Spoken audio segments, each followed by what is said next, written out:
Hi everyone, it's Catherine. Welcome to my channel, Read Journal Love. And I thought it would be kind of fun to pop on here this Saturday and share with you kind of a part one to my reading of Paradise Lost.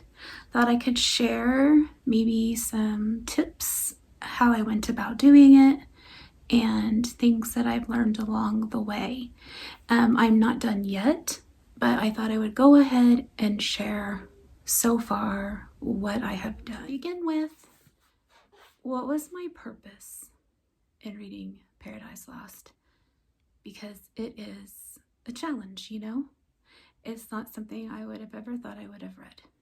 But I decided that I want to, I like to make personal challenges for myself to grow and learn. And one of the ones I wanted to do was read more classics. And I've been wanting to do that for years. I've joined several book groups and stuff for that. But I've decided I want to do classics with a Christian perspective. So like a classic Christian literature, DIY type project.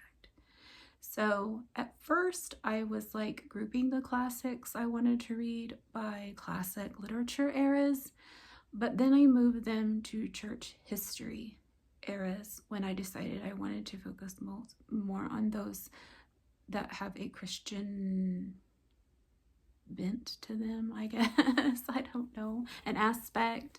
So this falls in one of them. And I recently read for the first time the Rime of the Ancient Mariner by Samuel Coleridge, and I really liked that. I am not so much a person with a lot of poetry reading experience. I loved poetry as a kid. You can see my old kids book of poetry, and I've read some, as I've, lived on this earth, but don't really know a lot about it. So before I read that, I went online and learned about reading poetry as much as just a beginner intro YouTube video type thing. So I learned basically what iambic pentameter was, sound devices, and all of that. And that was very helpful going into reading the Rime of the Ancient Mariner. And that was also helpful in understanding the look and feel of Paradise Lost. And so I would recommend that first. If you haven't ever learned anything about poetry, just kind of go into an elementary introductory poetry thing and learn about those types. Yeah, so that's why I wanted to read Paradise Lost. So how did I prep to do this? First, like I told you, I read a little bit about understanding poetry before I read the last one. And now Paradise Lost is a lot longer than the Rime of the Ancient Mariner. That was a long poem, but this is a long poem. So I was a little overwhelmed, okay? So the first thing is I knew I needed to buy the book, okay? First step, get the book. So I knew I wanted a book, first of all, that had the art and illustrations by Gustave Doré, because that was who did the art in the Rime of the Ancient Mariner book, and I really liked it. And so I was like, okay, I would definitely go on with that. And I knew I wanted it hardcover, and I knew I wanted it with margins so that I can write notes and stuff. And I wanted it to be fancy because this is a big thing, right? I wanted to celebrate. So I bought this version, Paradise Lost Legacy Edition by Lithos, and I just got it off of Amazon. I thought it was really pretty. It's got this felt cover with the gold and stuff, very fancy. And one thing I liked about this one is it does have Gustave Doré's art, and it has and this introduction by Leland Ryken, and he wrote books about reading classics as a Christian, so I'm familiar with him, and so I liked that he wrote the intro. It does have big margins, I would say if it has the side notes or footnotes, that's fine. They kind of distract me because I want to go over there and look instead of just going with the flow. But just go with the flow and then go back and like go through the flow of the book, and then you can go back and see what these meant. But sometimes rarely do I so much go look at them right in the first read, you know. But so that's what I got. I bought the book. Second is I've always enjoyed the videos by Benjamin McAvoy. He does classic literature. He has that hardcore literature group and Patreon group. I did that a while back ago, but I was a little overwhelmed with how many because there were other books I was wanting to read too, and with my quiet time and work and life, it was just too much.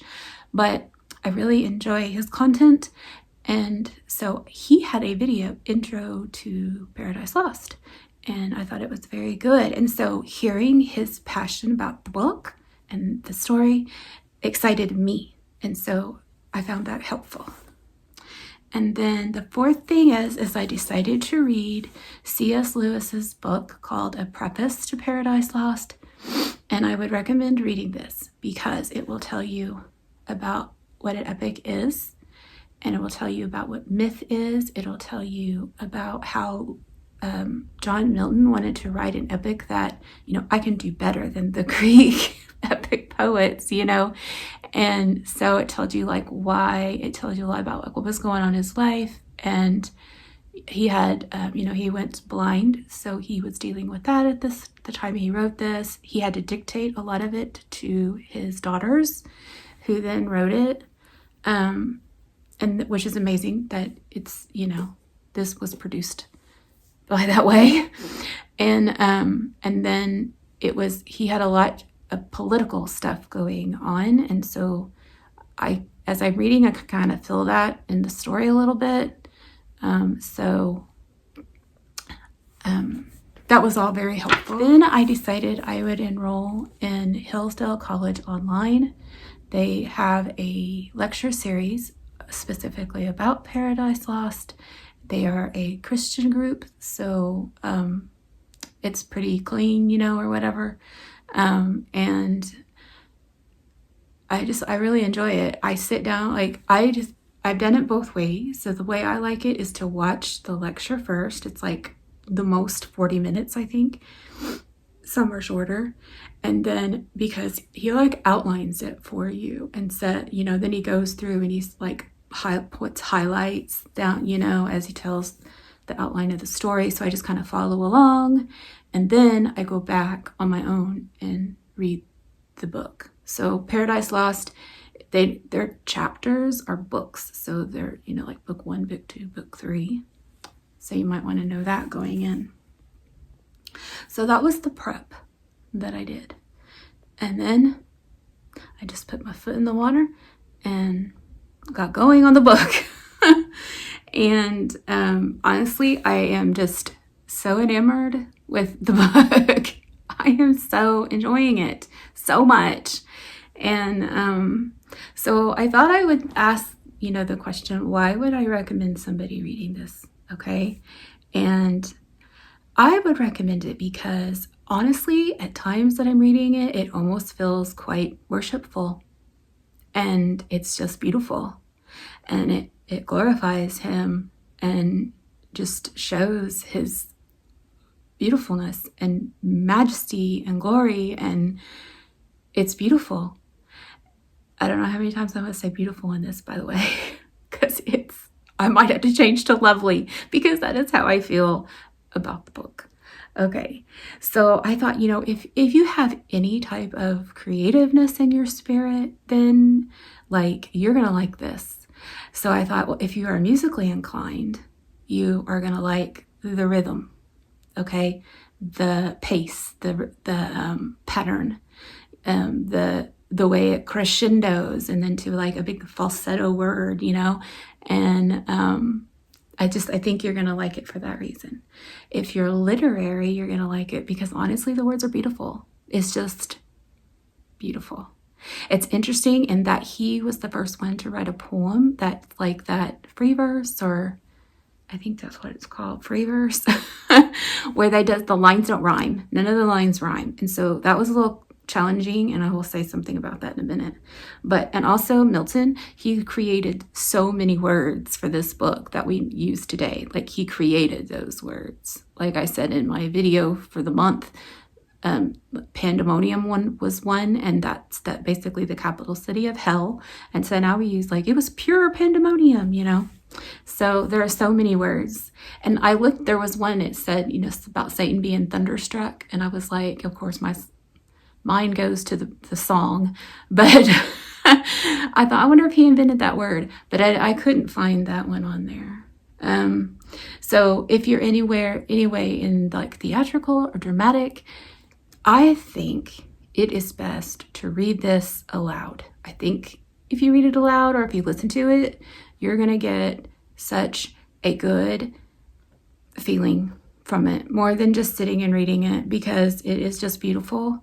And once you get the hang of how it flows, it's nice to read. And then if you're anywhere artistic, then the poem, I think, really has opened my imagination. And it's especially in the part about the creation. Like, that was just beautiful, thinking about the scene. And I mean, even him falling, like, there was so much. I mean, Gustave Doré did a whole bunch of art about it, obviously. So it does I think it would get your creative juices flowing if you're an artist. So I would say pick up the book and try it out. And then one thing I was going to say about reading it aloud is that, the lines don't rhyme. So it's not like it's in iambic pentameter, which is the da da da da da da. You don't necessarily read it like that, but you just read it like you're reading it, a book or whatever, with the punctuation and stuff. But you don't always stop at the end of the line. Then you just keep going. But the end of the line, at the line break, that's pivotal. And the words that he puts right before the line break is meant to be kind of suggestive, I guess it's the right word for it. But it just flows, so you just read it as you read. So don't let the format freak you out. So I wanted to say that the opening line of the book is of man's first disobedience and the fruit of that forbidden tree whose mortal taste brought death into the world and all our woe. I really liked, hello, want to keep me reading, right? I like that opening line. Just gets you into the story, and with a bang. So, like I said, the chapters are called books. And so in book 1, in the story, you are starting with Satan in hell, okay? He is in hell. He has already fallen, okay? It just happened. So chapters 1 and 2 are in hell. And for me, it was very unsettling, like, should I be reading this? Should I be thinking about Satan this way? Like, it kind of rambled me a little, okay? But stick with it. Okay, so the first book is entitled Hell. And it gives points of God's argument, and then it gives Satan's argument. And basically, book 1 is the beginnings of defiance and rebellion.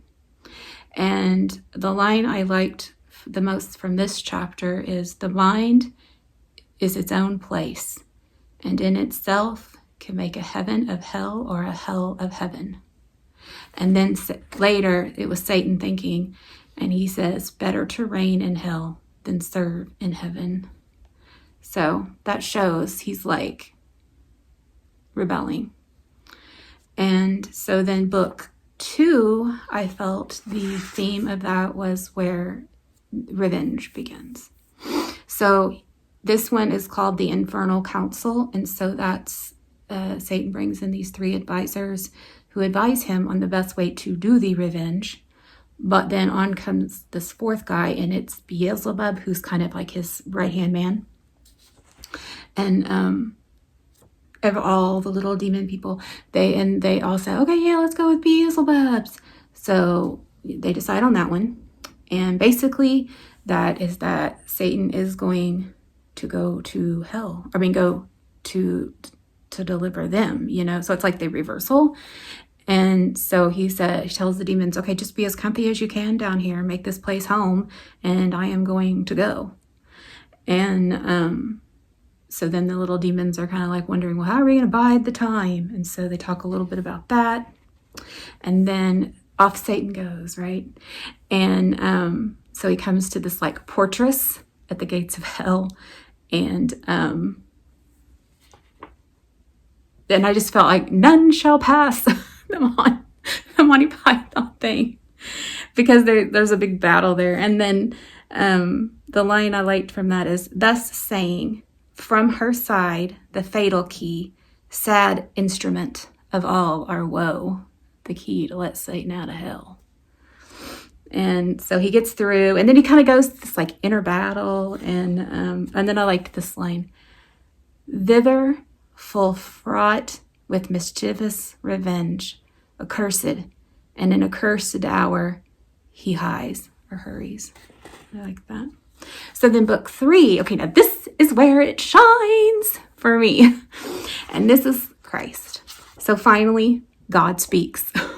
I was like, thank you. I don't know how much of Satan more I can handle. And so there was points like he talks about predestination. So I'm kind of like, well, is he a Calvinist? Like what's up with that? So I did a little research on and about that. But this is a key verse, I feel, to the whole book. Now that I'm to chapter 9, 10 is sufficient to have stood, though free to fall. That stood and fall, free, are all like 3 major words, I feel, of the book. So all the parts where Jesus talks, it takes my breath away. It literally would take my breath away. And I'm not going to say any of them out loud, because I just want you to read them.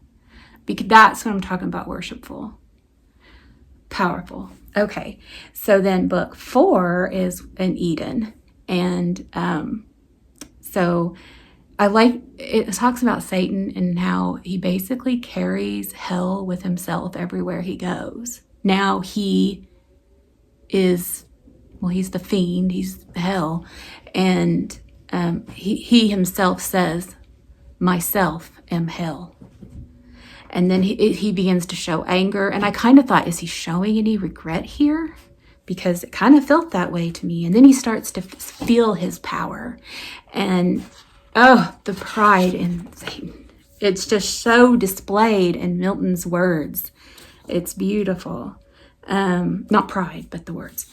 And Milton here, he and through the book, there's a lot of theology things. So like here, he is showing that he believes with the hierarchical of creation. Although I don't think he had a very good feeling about women. So I don't know if me and Milton would be good friends. Gabriel comes in here and he asks Satan, why do you want to go to her? Why did you come from hell? Why did you get out of hell, basically? And he said, who would not, finding way, break loose from hell? Who would not? And then we move on. I had to skip pages here because then we move on to book 5, which is Raphael's warning. So God sends this archangel Raphael down. He's like the social angel. He sends him down to tell him, be aware, there is an intruder, he's coming for you. And so there's lots of like free will in here, and just a lot of Satan's denial of God's creation and order. So that was really good. And then book 6, 7, and 8 are all the War in Heaven, part 1, 2, and 3. So book 6, it basically starts in Raphael telling him the story of the War in Heaven, like right before Satan fell. So now we're going back. This is like telling the prequel to book 1. And I just thought there were several lines in this one I liked, but I liked to serve the unwise, or him who hath rebelled against his worthier, as thine now serve thee, thyself not free, but of thyself enthralled. So you're still not free, Satan's still not free. You're always going to serve something. And so I liked that. And then headlong themselves they threw down from the verge of heaven. Eternal wrath burnt after them to the bottomless pit. And I know this is not the Bible, but here it's saying that Satan and the others, they basically jumped out. They threw themselves down, and they wanted out so bad they threw themselves. It wasn't necessarily God saying, damn you to the pits of hell or whatever. But they talked a lot about envy, and say this is where Satan's really like plotting. And then at the end, there is like a be aware message to Adam and Eve of disobedience. Firm thy must have stood, yet fall. Remember and fear to transgress. And so I liked that. Book 7 is, again, you're still talking about the War in Heaven. And it's just beautiful. This is where he talks about creation. And then at the end, he talks about the tree. In the day thou eatest, thou diest. And then the last book I've read is book 8. And that is basically telling us to find joy in our present blessings and to focus on that. And lots of speaking about wisdom. And I thought this line was like, I wrote in my journal, so true. Or I wrote in the margin, so true. And that's, but apt the mind or fancy is to rove unchecked, and of her roving is no end.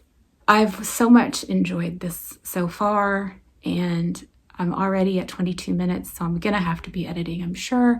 So to go on and include what I liked about the rest of the books of the book, of the poem, it would be a very long video, and I don't want to take up too much of your time, but I really do encourage you to read Paradise Lost. Don't. I was so intimidated. Please don't be intimidated by it. Just do a little prep work. Pray about it first. Ask for wisdom as you read.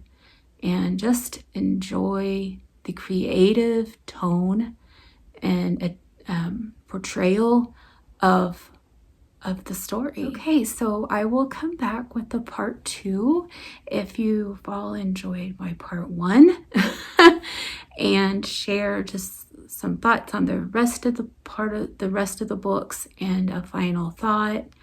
But thank you so much for watching. Leave a comment. Have you read it? Do you want to read it? What were your thoughts on it if you read it? So yeah, thank you so much for watching this, and I hope y'all all have a good day.